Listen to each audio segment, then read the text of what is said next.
he's the same person. Honestly, it's funny you Wow, say that. crazy. He's the same person, but just with with a lot more bread and a lot more stardom. But he Yeah, always facts. wanted that attention, though. He always wanted that attention. No doubt. What I That's would, crazy. talk a little bit about your I mean, you talked about your influences rhyming. Talk about the outside influences, because what I always loved about Cella Dwellas, you guys came with that real dark, mystical, interdimensional, like science fiction approach. You know what I'm saying? Like where it was like, you guys had like the tall man Phantasm from the horror movies, but then you also talked about portals and shit. And it was really rooted in science fiction and like Dungeons and without question. Yeah. But what were your influences coming up right in those type of rhymes? You know what I'm saying? Because I always wanted to ask you that because I always loved that about you guys, the uniqueness of it. Mm-hmm. Right. Well, that was UG. That was UG. He brought that to the table because the whole thing about it is we two kids from Flatbush, Brooklyn. So of course we know about the guns and the drugs and the hustling and all of that. We see that, we live that all day, every day. You know what I'm saying? But when I first heard him rhyme, he brought a different perspective to things. He had an different flow, and he was talking about different stuff. He was talking about that magical stuff. And I was like, yo, this is kind of different. It's kind of ill. Like, I knew about it, but I would never really think to rhyme about it.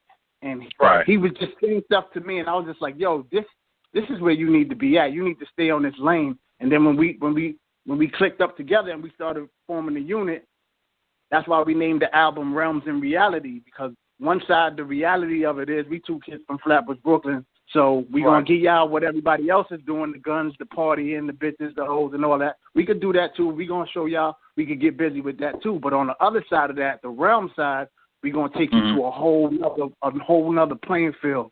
Dungeons and Dragons, unicorns, you know what I'm saying? All that wizardry and sorcery. So that's what we brought to the table, and wasn't nobody else doing it at that time. Nope. Nah. And you guys complimented each other so well with the vocal tones and the range. But you mentioned UG. Break down how did you meet UG? You said you grew up with him, but like, what was the first time you met him? The first time I met UG, he was actually dancing for my man. I'm gonna tell you a funny story. My man Gage, the Mental Murderer. We did a record with him too.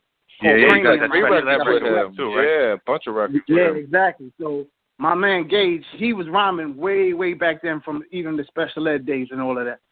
So UG used to dance for him. Oh wow. And Lord Have Mercy was his like kind of like rap partner. That's how I met them, because he invited me to a show. He invited me to a show and was like, yo, I'm doing a show. I want you to come get on stage with me and get busy. So then when I got in the limo, this is limousine day, so you know how far back we go. Got in the limo, he was like, yo, this my dancer, this my rap partner, and I met everybody on our way to the show. We all doing a cypher and everything, and that's when UG was spitting, and that's when I pulled him to the side, like, yo, you don't need to be dancing, like you need to be taking this shit serious, like your shit is up to par. And then we just stayed in contact, and then we formed the unit from there. Yo, I want to. For all our young listeners, I want to, because, when you say dancing, niggas like, what you mean dancing? Back in the days, hip-hop was about dancing and shit. Big Daddy Kane had Scoop and Scrap.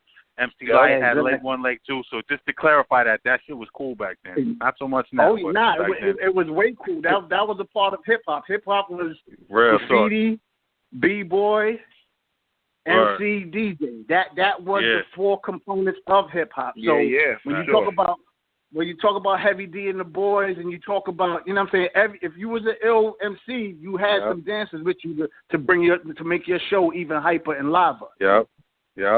And UG was nice with it. He was doing backflips off the wall, splits, all that crazy shit. Oh wow. Yeah, he was definitely B-boy, for real, B-boy. Yo, was you said the limo days, was Gage signed to anyone back then early on, like to a big label or something like that he was riding around in the limo doing shows? Nah, whoever was, booking the shows or whatever, they were setting things up pretty